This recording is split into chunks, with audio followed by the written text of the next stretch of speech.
Kami percaya Engkau Tuhan yang tidak pernah meninggalkan kami. Kami tahu Engkau Tuhan yang selalu beserta dengan kami Tuhan. Bagian kami hanyalah mempercayai Tuhan. Bagian kami hanyalah menaruh iman kami kepadamu Bapa. Tuhan, hari-hari ini Engkau melihat ada begitu banyak Tuhan di antara kami yang mungkin sedang mengalami ujian iman, menghadapi masa-masa yang sulit ini. Kami tahu firman Tuhan sedang digenapi.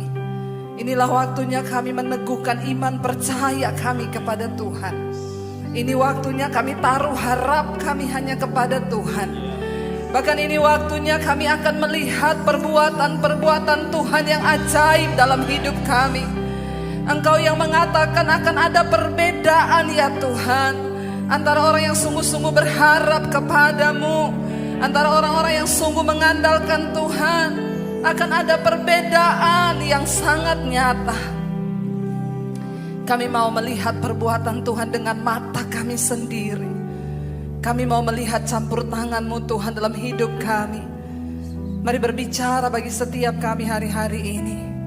Kami berdoa Tuhan agar tidak ada kekhawatiran di hati kami, tapi yang ada hanyalah iman percaya kepadamu. Urapi setiap kami yang mendengarkan malam ini, urapi hamba-Mu yang tidak ada apa-apanya Tuhan. Sampaikan isi hati-Mu bagi setiap kami Bapa. Berbicara bagi setiap kami lewat kebenaran firman-Mu Tuhan. Di dalam nama Tuhan kami Yesus Kristus kami buka hati bagi firman Tuhan. Sama-sama katakan amin, amin, amin. Iya, shalom saudara. Saya percaya kita semua dalam keadaan yang baik dan luar biasa tentunya. Ya, di hari-hari ini kita melihat ada banyak goncangan, bahkan mungkin kita sendiri sedang tergoncang ya. Tapi bagi orang yang percaya pada Tuhan, mari kita menanggapinya dengan cara yang benar ya. Yang terpenting adalah respon kita saudara. Semua akan terjadi, bahkan firman Tuhan bilang goncangan itu akan datang. Ya, Tuhan akan mengizinkan akan ada goncangan. Tuhan bilang satu kali lagi aku akan menggoncangkan bukan hanya ya bumi saja tetapi langit juga. Supaya apa? Supaya tertinggal satu umat yang tidak tergoncangkan ya. Saudara, bagaimana supaya kita ini bisa terus ya berkenan kepada Tuhan? Tentunya saudara ya, kita harus melewati yang namanya ujian iman. Hari ini ya saya memberi tema firman Tuhan yaitu bahaya kekhawatiran. Ya, adalah sesuatu yang wajar ketika manusia itu menghadapi sebuah keadaan yang sangat tidak nyaman lalu kita menjadi takut. Ya, namanya juga kita masih manusia saudara ya. Adalah sesuatu yang normal ketika seseorang itu menjadi khawatir. Tetapi saudara, jangan biarkan kekhawatiran itu menguasai hidup kita ya. Karena itu hari ini saya beri tema firman Tuhan adalah jangan khawatir saudara ya. Jangan khawatir.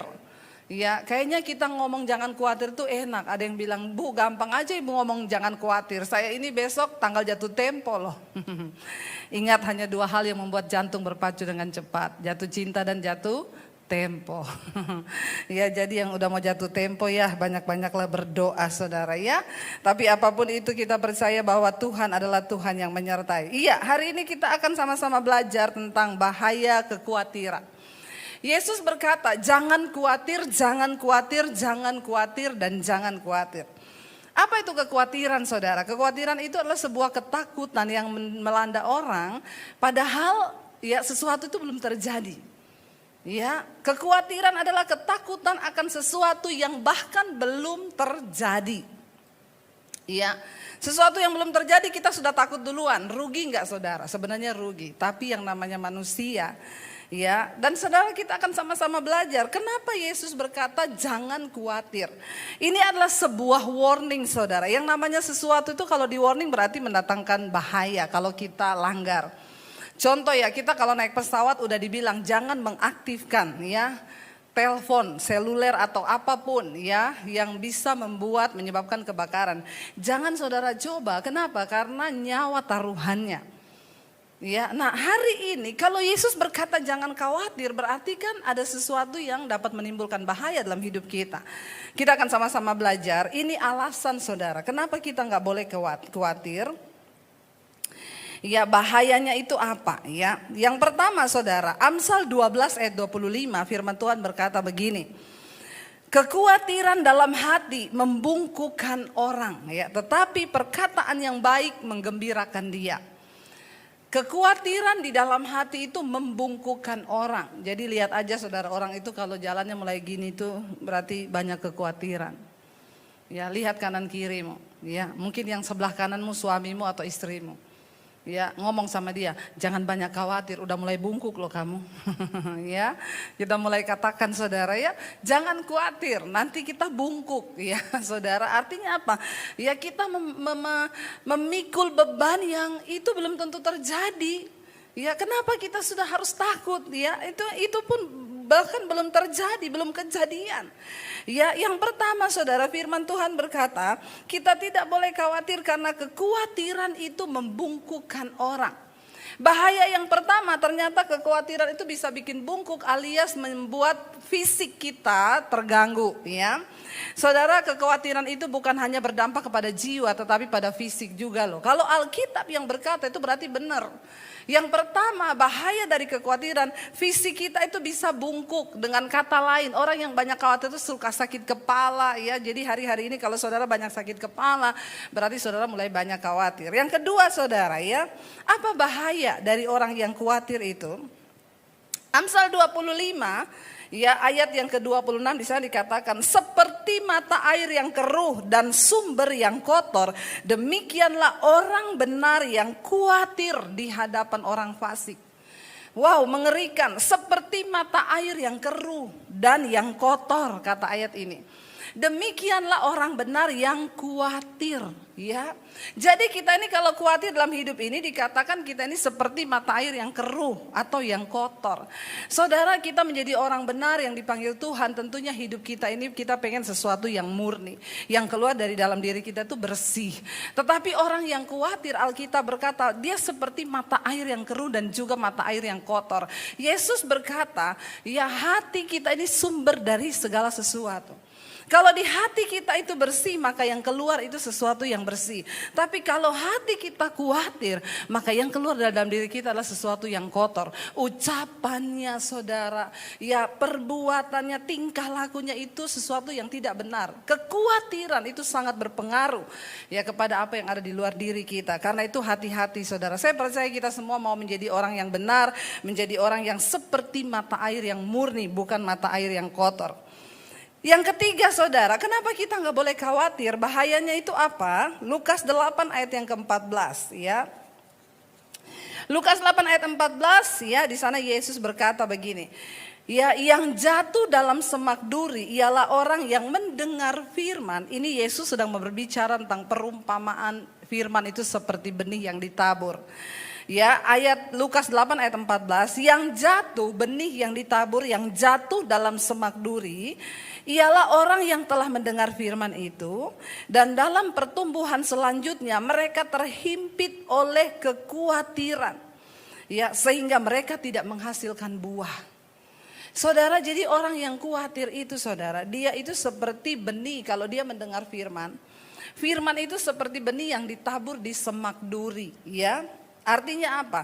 Ketika orang itu saudara telah mendengar firman, ya, dan selanjutnya pertumbuhan itu terhimpit oleh kekhawatiran. Kenapa kita nggak pernah melihat mujizat Tuhan? Terlalu banyak khawatir hidup kita. Kenapa kita nggak pernah bisa melihat buah di dalam hidup kita? Karena kebanyakan khawatir. Nanti kita akan lihat masih banyak nih ayat tentang kekhawatiran. Kalau Yesus sudah berkata jangan khawatir, jangan khawatir, jangan khawatir, ini adalah sebuah warning saudara bagi kita. Berarti itu akan menimbulkan sesuatu yang berbahaya. Yang tadi pertama bungkuk, yang kedua kita ini seperti mata air yang keruh dan kotor. Makanya orang itu dalam hidup tidak bisa menjadi berkat. Gak usah jauh-jauh bicara jadi berkat buat bangsa-bangsa. Di dalam rumah sendiri saja. Sudahkah kita menjadi istri yang tidak khawatir sehingga yang keluar dari mulut kita itu sesuatu yang membangun? Kalau orang itu banyak khawatir, yang keluar dari mulutnya itu sesuatu yang tidak membangun. Ya, suaminya pulang kerja udah gak bawa uang, ya, istri tanya, kamu mana uang hasil kerjamu? Gak ada mah. Makanya kamu itu, ya, orang seperti ini bagaimana rumah tangganya bisa diberkati saudara, ya. Kalau kita menjadi orang yang percaya pada Tuhan, tidak ada khawatir di saat suami mungkin tidak punya uang, kita menjadi istri yang menguatkan. Amin ibu-ibu.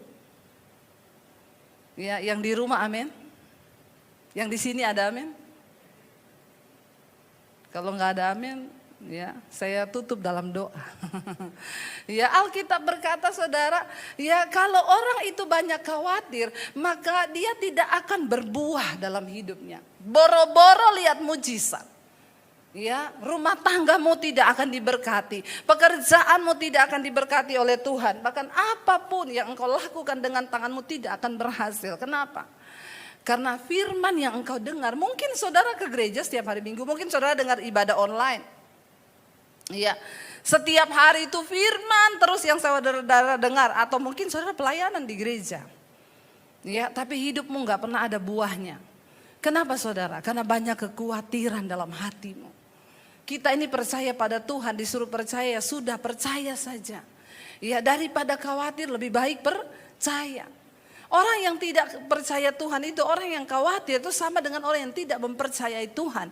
Sekalipun dia mendengar firman, ayat ini berkata firman itu seperti ditabur di semak duri. Ketika firman itu mau tumbuh, ya nggak bisa mati. Kenapa? Kehimpit sama semak duri.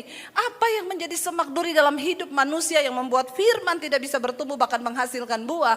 Salah satunya adalah kekhawatiran, kata firman Tuhan. Ya, jadi jangan khawatir saudara. Kenapa? Karena khawatir bisa membunuh benih firman yang ada dalam hidupmu. Firman yang kita dengar itu harus bertumbuh di tanah yang subur.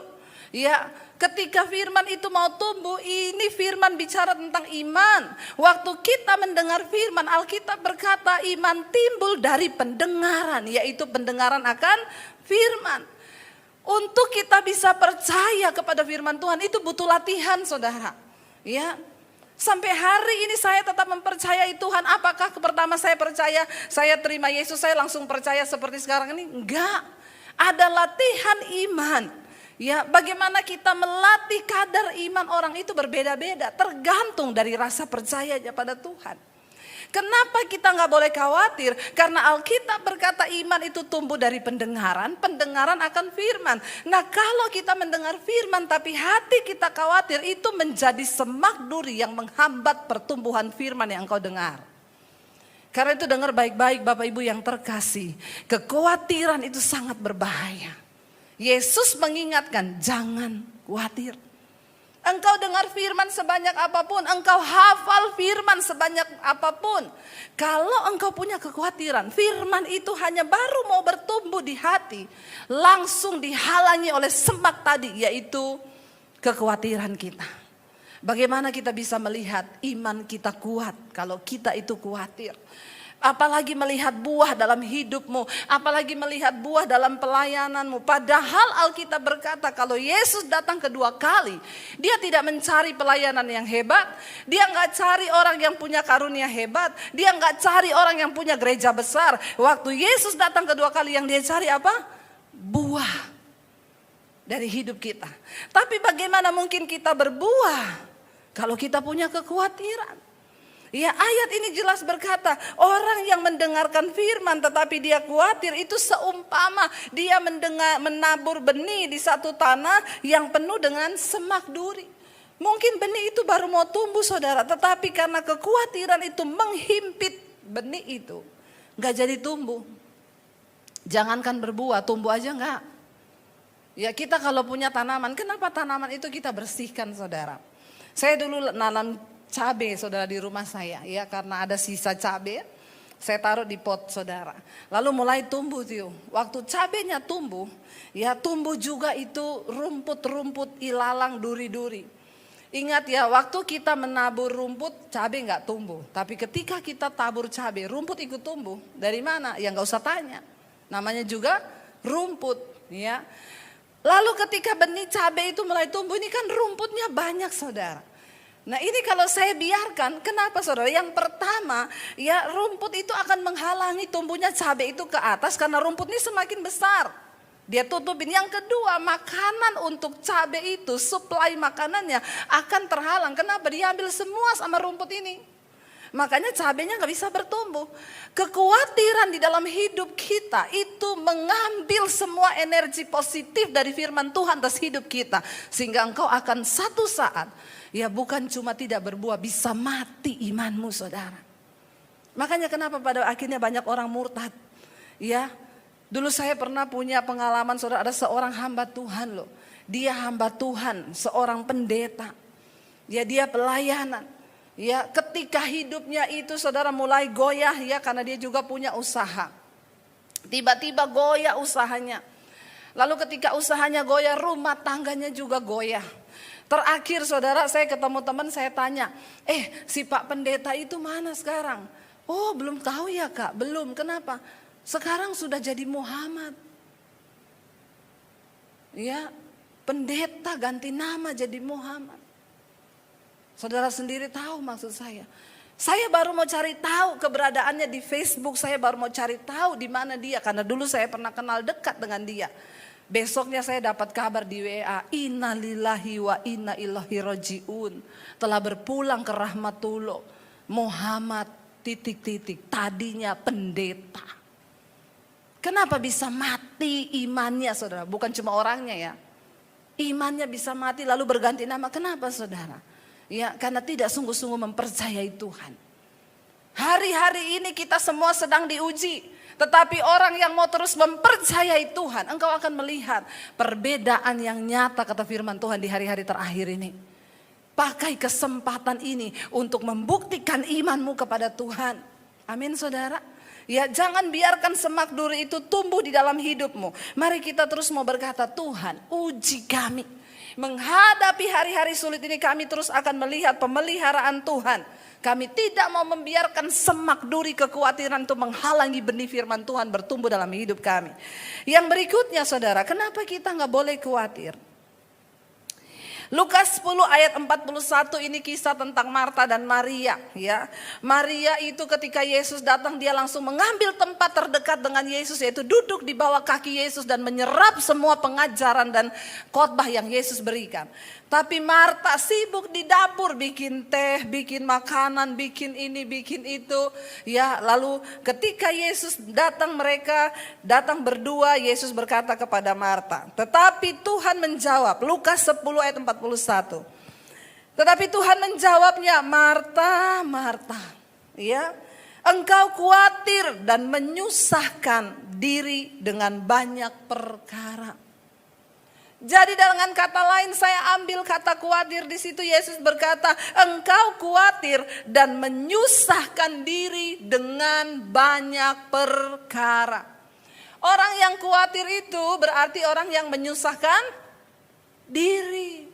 Ya, nggak usah disusahkan. Memang hidup ini sudah susah. Jadi jangan tambah menyusahkan diri dengan kekuatan. Yang namanya hidup ini memang rumit saudara. Kalau sederhana itu rumah makan Padang. Ya, namanya juga hidup pasti rumit. Ya, tetapi Yesus berkata kita menjalani hidup ini pasti akan ada kesukaran. Tapi jangan engkau tambahin dengan menyusahkan diri. Karena apa? Kekhawatiran. Jadi ternyata kekhawatiran itu menyusahkan diri. Banyak orang-orang itu sakit bukan karena keadaannya yang buruk, tetapi karena dia menakutkan sesuatu yang buruk. Ada banyak orang hari ini datang kepada saya, Bu, saya ini asam lambung akut. Ya, asam lambung akut, sudah ke dokter Bu? Sudah. Ya, terus dokter bilang apa? Dokter bilang jangan banyak pikiran. Memang orang asam lambung itu pasti karena banyak pikiran, stres. Ya, karena lambung itu tempat duduknya pikiran. Ya.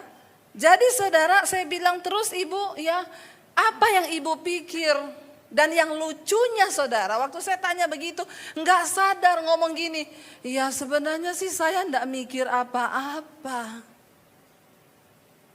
Tapi dari caranya ngomong aja saya tahu ini Ibu ini punya banyak kesusahan diri. Saya bilang gini Bu, jangan ngomong Ibu gak mikir apa-apa deh. Mungkin saking kebanyakan sampai udah bingung Ibu mikir apa yang Ibu pikirin. Saking kebanyakan. Sekarang saya mau tanya dulu. Sekarang ini ibu ada masalah apa yang paling bermasalah dalam ibu ini? Ibu ini sekarang siapa? Saya ini saudara setiap hari nangani konseling. Ya kadang-kadang makanya saya bilang ya aduh ya. Saya sama suami saya ngobrol-ngobrol. Terus kalau pendeta ada masalah konseling sama siapa ya? Pendeta gak boleh konseling.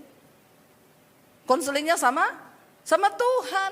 Makanya orang yang melayani itu harus sudah lebih dulu kuat. Baru boleh melayani. Kalau enggak stres loh saudara. Setiap hari itu orang datang. Bu ya ada yang aneh-aneh lagi. Bu uang saya tiap hari hilang dicolong suami saya bu. Apa yang harus saya lakukan? Saya bilang jangan didoakan itu uang. Ibu taruh di bank biar tidak dicolong suamimu. Ya, yang begini ditanyain sama saya loh saudara. Ya, ada lagi bu. Jadi kredit rumah saya ini kan sudah mau jatuh tempo bu. Menurut ibu itu gimana ya? Saya jual atau biarin diambil bank? Ibu konsultasikan dengan pihak bank saja. Jangan tanya sama saya. Ya, karena saya bukan orang bank. Jadi aneh-aneh saudara, tapi ya itulah ya kita ini hamba Tuhan harus siap. Lalu saya tanya ibu itu, bu coba ibu pikir deh. Ibu punya masalah yang paling rumit sekarang yang sedang jadi beban di hati ibu itu apa? Saya ini lagi berantem sama anak saya bu. Nah iya kan tadinya katanya tidak ada pikiran. Tapi waktu saya tanya, saya ini lagi berantem sama anak saya bu. Kenapa anak ibu? Jadi gini bu, saya itu kan, ya saya itu mau ya hidup dia itu ya lebih baik ke depan. Saya itu maunya gini, ya dia sih sudah kerja bu. Puji Tuhan dapat pekerjaan yang bagus. Ya jadi saya maunya itu dia itu begini. Ibu, saya tahu kenapa ibu asam lambung. Anaknya ibu udah gede tua, ibu atur semua hidupnya. Kenapa ibu stres? Terlalu banyak khawatir di hatimu. Jadi dia itu tiap hari negur anaknya, kamu itu gini ya, nanti kalau cari jodoh tuh begini, nanti kalau gini. Nah, ibu dia kan udah gede. Tapi saya gak mau dia salah pergaulan. Saya tahu bu, semua orang tua itu gak mau anaknya salah pergaulan.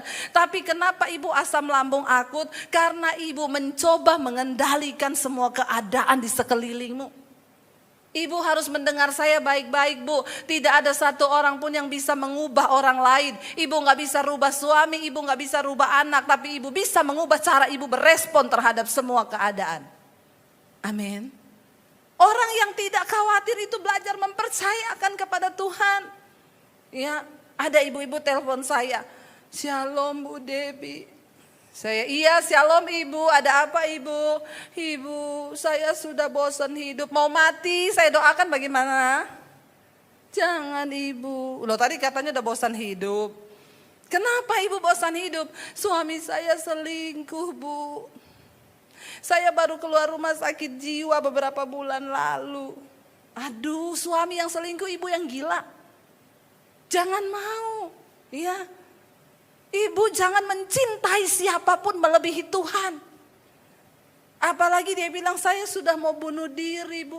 Cuma gara-gara suami selingkuh ibu bunuh diri. Bodoh itu namanya.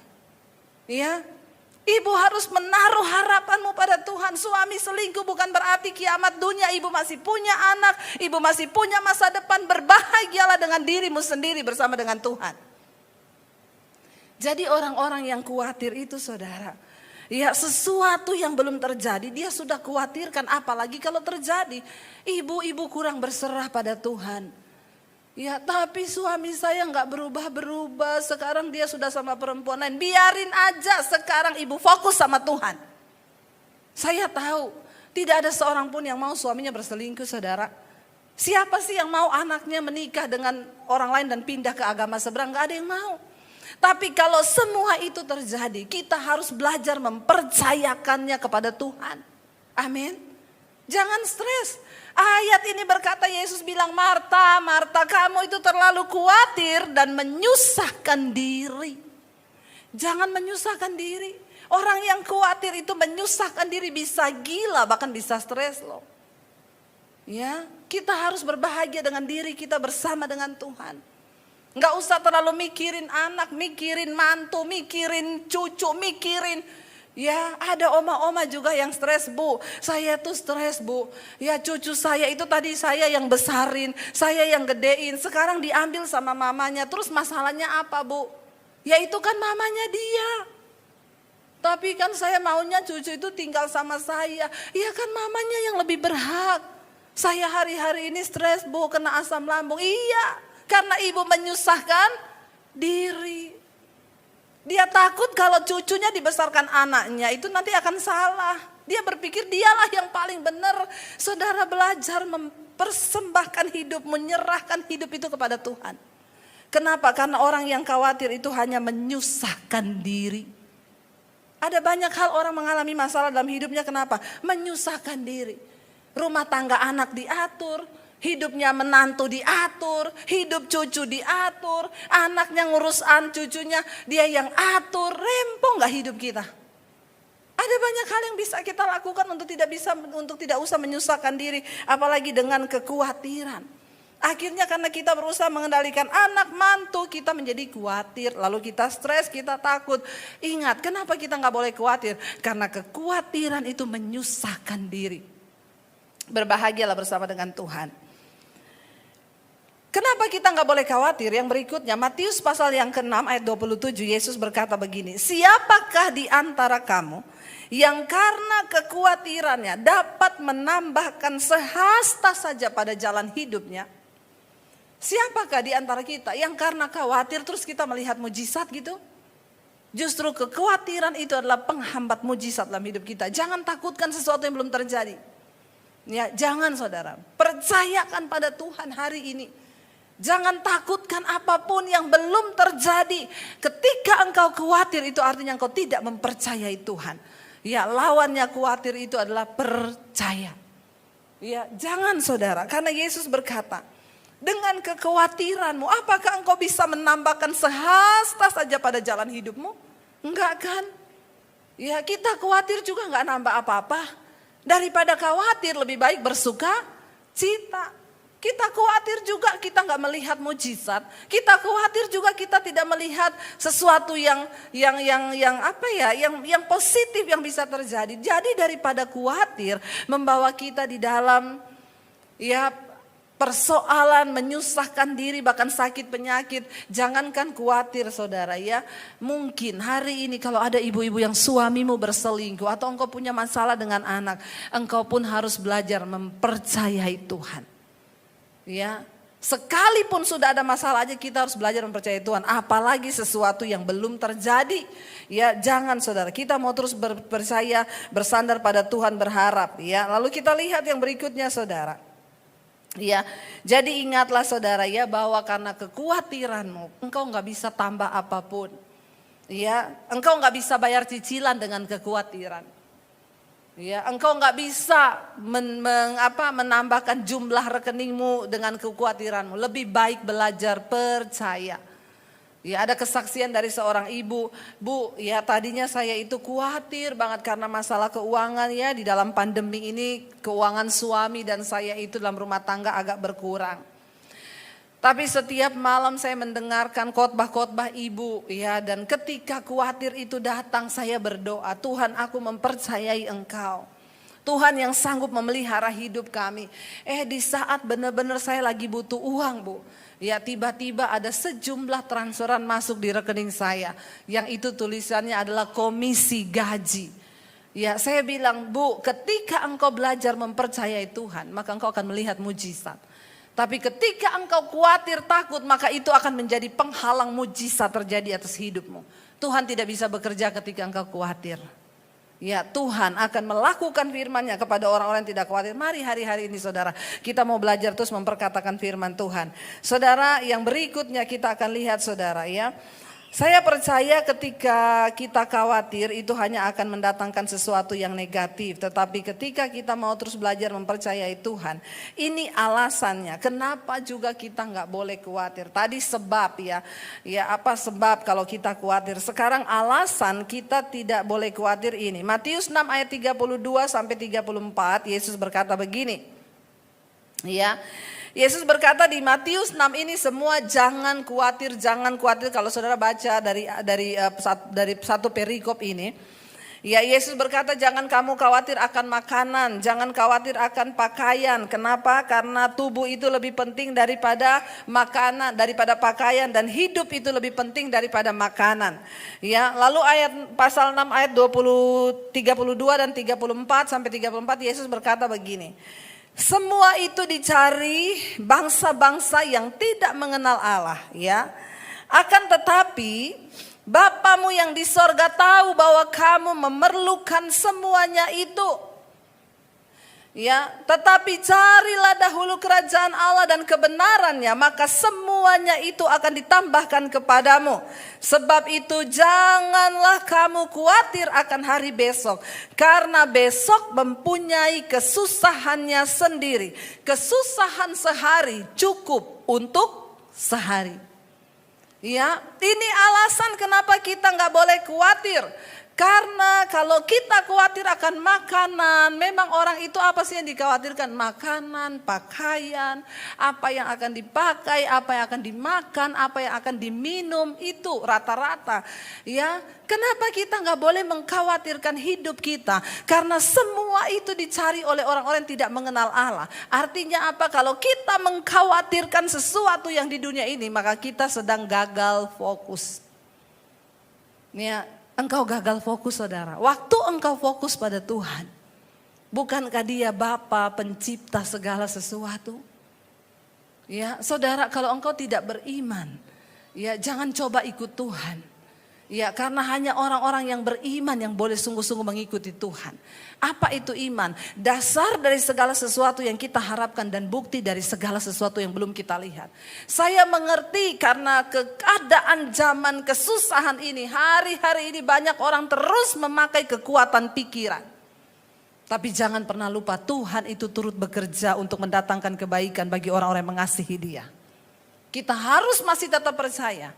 Ada alam supranatural di mana Tuhan sanggup bekerja di dalamnya. Sesuatu yang gak pernah terpikir. Ya, saya kemarin mendengar kesaksian dari seseorang, saudara. Dia menelpon saya, dia setia mendengarkan khotbah-khotbah saya di YouTube saya. Dia cerita, dia pulang dari Amerika lalu dia menikah. Ketika dia menikah, dia akhirnya harus tinggal di Indonesia. Tapi tiba-tiba saudara, dia sudah meninggalkan semua kenyamanan di Amerika. Dia bilang, ibu bayangkan dalam usia muda saya sudah jadi milioner, bu. Dengan gaji saya di sana yang begitu besar. Tapi saya harus meninggalkan semuanya, saya harus menikah di Indonesia. Dan kalau saya di Indonesia, saya lebih dekat dengan Tuhan. Kalau di sana memang saya dapat semua uang, kekayaan, jabatan, tapi saya jauh dari Tuhan. Disitulah saya harus memilih. Saya harus ikut Tuhan, sungguh-sungguh dengan Tuhan, tapi pulang meninggalkan semua kenyamanan itu. Ya, saya sudah dijanjikan untuk sebuah tempat tinggal di tempat kalangan yang mewah di Amerika, bu. Tapi saya harus memilih. Kenapa? Karena kalau saya di sana terus pergaulan membuat saya jauh dari Tuhan. Akhirnya dia balik ke Indonesia, dia memutuskan untuk memilih hubungan dekat dengan Tuhan. Dia tinggalkan segala kenyamanan sampai di Indonesia. Dia memulai merintis pekerjaan. Ya, tapi memang susah, bu, karena saya harus memulai dari nol. Tapi saudara percayalah, ketika engkau mengutamakan dan mempercayakan hidupmu pada Tuhan, apa yang mustahil itu Tuhan sanggup kerjakan. Tiba-tiba ada orang dari Amerika itu masuk ke emailnya dia, itu email salah alamat. Jadi namanya dia Peter, ada orang juga nama Peter. Nah, orang itu email ke dia, Peter, kamu tuh salah kirim barang, orang dari Amerika. Dia balas, sorry saya bukan Peter itu, tapi memang namanya saya Peter. Orang yang di Amerika bilang, hey, oh iya, saya ingat kamu Peter yang di perusahaan ini. Iya, sekarang kamu di mana? Lama kok nggak tahu alamatnya. Oh, saya sudah di Indonesia. Wow, kebetulan sekali kami lagi buka satu usaha. Sekarang sudah ada di Jepang dan beberapa di negara-negara. Kami mau buka di Indonesia. Kamu mau nggak? Dia dibukain kantor di Jakarta, semua biaya dari Amerika, dia jadi konsultan, saudara. Dia bilang, ibu saya terheran-heran, gaji saya itu dolar, bu, dan di saat pandemi seperti ini, saya menerima gaji yang cukup besar. Saudara, orang itu kalau mau hidup berkenan dan percaya Tuhan, dikejar-kejar berkat loh. Benar, ada hal-hal yang kita gak mengerti secara nalar yang sanggup Tuhan kerjakan. Di masa pandemi ini ketika juga saya pertama kali waktu mau masuk pandemi, saya dan suami agak ketakutan. Ya semua jadwal cancel. Semua Bu, maaf ya jadwal di cancel. Padahal saya ini kan sudah 1 tahun ke depan itu udah ada jadwal. Tapi karena pandemi semua satu persatu Bu, cancel dulu ya cancel. Sampai kapan? Nggak tahu. Sampai kapan kita juga belum tahu. Secara manusia kami itu hidup dari pelayanan. Ya kita nggak tahu mau berharap di mana pas anak saya mau masuk kuliah. Begitu banyak ketakutan di benak kami. Ya, tetapi Tuhan itu sanggup membuka jalan. Saudara tahu sampai hari ini pelayanan saya begitu padat dari sebelum pandemi. Sekarang pelayanan lewat Zoom yang undang bukan cuma dari Indonesia, dari Amerika, dari Paris, dari semua negara-negara. Bahkan yang mengherankan lagi di pandemi ini tiba-tiba saya bisa melukis. Ya dan itu wow luar biasa, saya tidak menyangka saudara. Ya sekarang kebanjiran pesanan lukisan. Tapi apa yang Tuhan buat? Ya di saat anak saya pas mau masuk kuliah, ada orang yang beli lukisan saya 75 juta. Saya bersaksi untuk kemuliaan Tuhan. Dan sampai hari ini saya melihat Tuhan pelihara kami. Orang-orang yang berjalan dan menaruh iman dan harapnya. Ketika kami mulai memasuki pandemi, kami berkata kita nggak tahu nanti hidup bagaimana. Ke depan bagaimana, semua jadwal cancel. Tapi kami berdua, saya dan suami memutuskan untuk menaruh iman dan harap kami pada Tuhan. Apa yang kami lakukan saudara? Saya dan suami berkata kita pernah melewati yang lebih buruk dari ini. Makanya bersyukur kalau saudara sudah pernah melewati yang buruk. Ya, nggak ada yang lebih buruk mungkin. Saya berkata saya pernah melewati semua yang buruk. Saya pernah hidup tanpa uang 1 sen pun. Tanpa satu orang pun menjadi sandaran di hidup saya. Saya sudah pernah melewati itu. Saya bilang sama suami saya. Ya saya sudah pernah melewati yang terburuk di hidup saya. Tapi Tuhan gak pernah tinggalkan saya. Apalagi cuma yang begini. Ini mah biasa. Ya. Di saat kita nggak punya apa-apa aja Tuhan menyertai, apalagi ini saudara ya. Kita sudah lebih daripada yang dulu, kita nggak perlu takut, taruh iman kita pada Tuhan. Dan saya mau bersaksi kepada saudara, hari-hari ini kami diberkati sangat-sangat luar biasa. Dan bukan cuma itu, kita harus menjadi berkat juga bagi orang yang lain. Saudara saya melihat, ketika kita menaruh harapan, jangan khawatir. Yesus bilang itu semua dicari oleh bangsa-bangsa yang tidak mengenal Allah. Ya, jangan pikir itu. Kenapa saudara? Karena Yesus bilang kesusahan sehari cukup untuk sehari. Besok itu ada kesusahannya sendiri. Jangan saudara pikir yang besok belum terjadi. Pikir aja yang sekarang. Amin saudara. Ya, ada orang-orang yang kebingungan, yang kaya-kaya banget. Bu saya ketakutan. Kenapa? Kalau saya mati nanti harta saya mau dikemanain loh. Mikir mau kasih harta aja bingung loh. Ya, saya bilang kan belum tahu matinya kapan kan? Iya, tapi saya bingung. Ya udah kalau mati aja nggak apa-apa. Hartanya biar yang urus orang lain. Amin saudara. Ngapain sih kita berat-beratkan hidup, menyusahkan diri, memikirkan yang aneh-aneh. Mari kita fokus hanya pada Tuhan. Kesusahan sehari cukup untuk sehari. Besok ada kesusahannya sendiri. Kita lihat yang berikutnya saudara. Ya kenapa? Apa alasan kita itu nggak perlu khawatir? Jadi ingat ya, semua itu dicari oleh bangsa-bangsa yang tidak mengenal Allah. Yesus berkata, akan tetapi Bapamu yang di sorga ya, tahu bahwa kamu memerlukan semua itu. Ingat, Bapa itu maha tahu. Tapi kita sok tahu.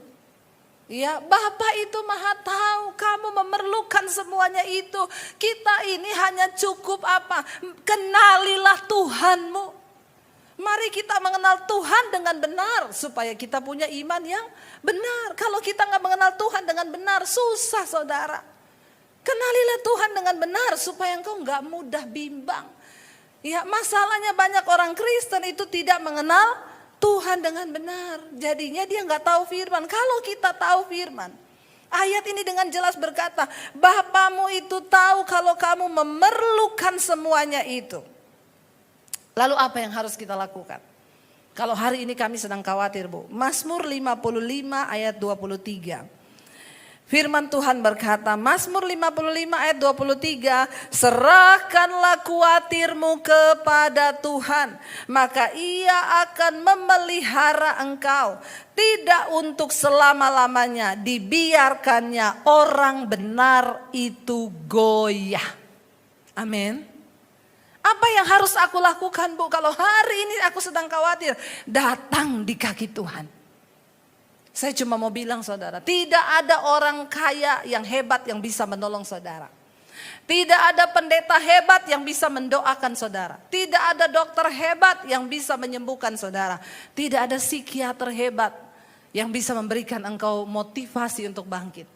Engkau punya Tuhan yang hebat. Apa yang harus kita lakukan ketika kita khawatir? Datang di kakinya. Ayat ini berkata, serahkanlah segala kekhawatiranmu kepada Tuhan. Sebab Dia yang menanggung engkau. Karena tidak untuk selama-lamanya dibiarkannya orang benar itu goyah. Kalau ayat ini berkata tidak untuk selama-lamanya dibiarkannya orang benar itu goyah. Berarti ada saat-saat memang Tuhan izinkan orang benar itu goyah, tetapi ingat tidak untuk selamanya, ya. Tidak untuk selamanya kita dibiarkan goyah, tetapi memang ada waktu-waktu kita harus diuji imannya. Saudara, orang yang dikatakan beriman itu orang yang seperti apa? Orang yang sudah melewati ujian iman. Kalau hari-hari ini saudara belum diuji, saya doakan supaya saudara diuji. Bilang amin. Enggak ada yang amin. Ya, giliran diomongi mau diuji nggak ada yang amin. Kalau diberkati amin, amin kenceng. Giliran saya doakan diuji.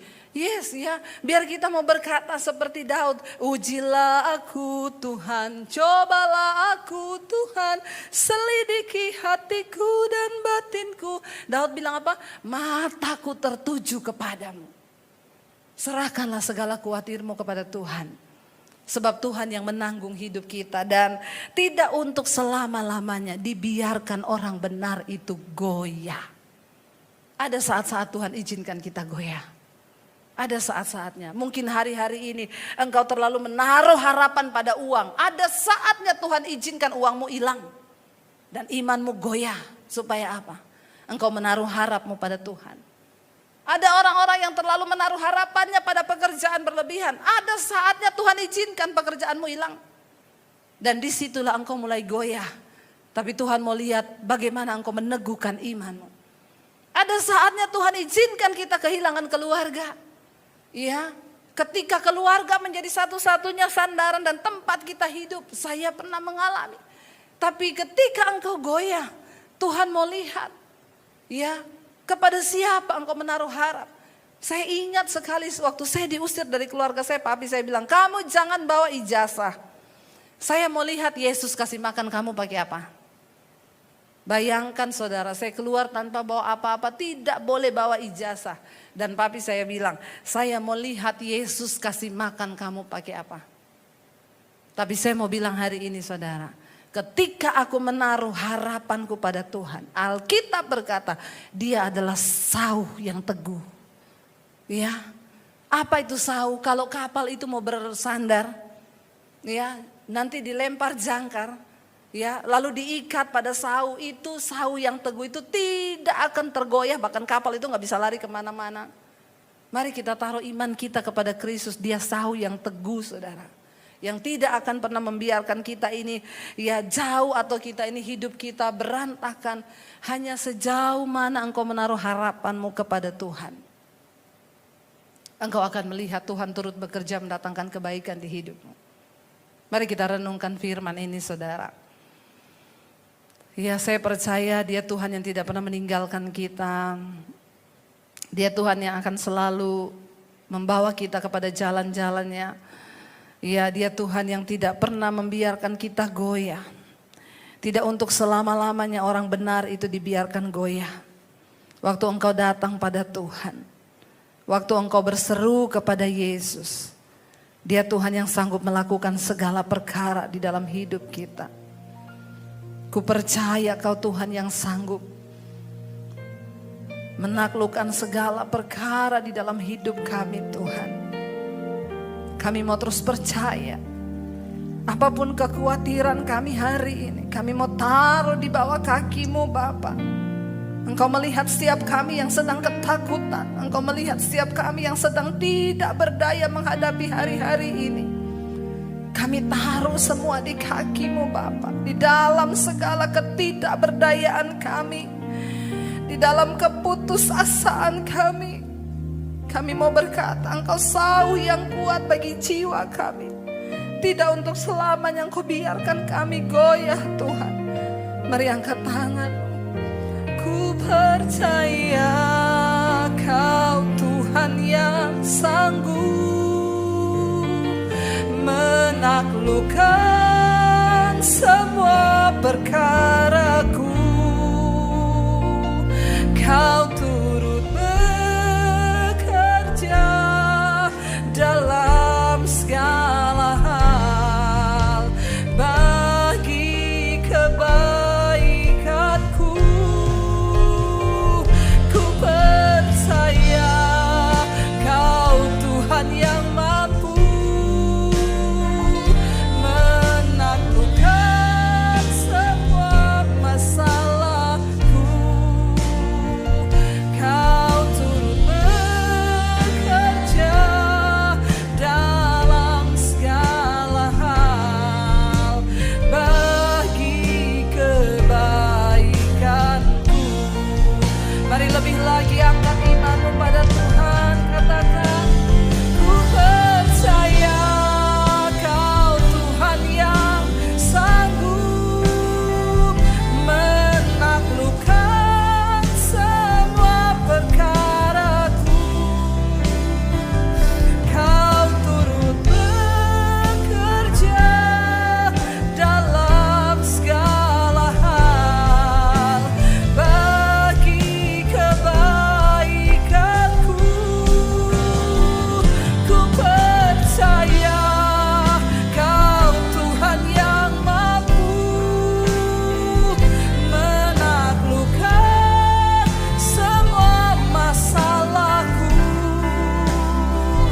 Kau turut bekerja dalam segala hal bagi kebaikanku. Kami percaya Engkau Tuhan yang sanggup menaklukkan segala persoalan di hidup kami. Engkau Tuhan yang mampu menyelesaikannya bagi hidup kami. Bagian kami adalah datang di kaki Tuhan, menyerahkan seluruh hidup kami. Tidak untuk selama-lamanya orang benar itu dibiarkan goyah. Terima kasih Bapa buat segala kebaikan dan kebaikan Tuhan. Kami bersyukur buat hari ini Engkau baik dalam hidup kami Tuhan. Mari kita angkat tangan kita saudara. Kita akan mengakhiri ibadah ini. Kita mau berdoa. Bapa terima kasih. Kami percaya Engkau sanggup bekerja atas setiap persoalan kami. Bahkan atas bangsa ini Tuhan memberkati. Kami percaya yang sakit disembuhkan, yang berbeban berat Engkau berikan kelegaan. Bahkan kami memiliki iman yang teguh di dalam Tuhan. Mari buka hati dan tanganmu untuk menerima berkat Tuhan malam hari ini. Diberkatilah Engkau dalam kehidupanmu, diberkati kesehatanmu, diberkati rumah tanggamu, diberkati pekerjaanmu, diberkati keuanganmu. Tuhan akan mencukupkan semua yang kau butuhkan, bahkan hidupmu menjadi berkat bagi banyak orang. Terimalah kiranya berkat dari Allah Bapa, cinta kasih Tuhan Yesus Kristus, penyertaan Allah Roh Kudus menyertai hidupmu mulai dari hari ini bahkan sampai kali yang kedua. Tuhan Yesus menjemput kita semua, namamu tercatat di dalam kitab kehidupan. Dalam nama Yesus yang percaya diberkati Tuhan, katakan bersama, amin. Tuhan memberkati. Shalom.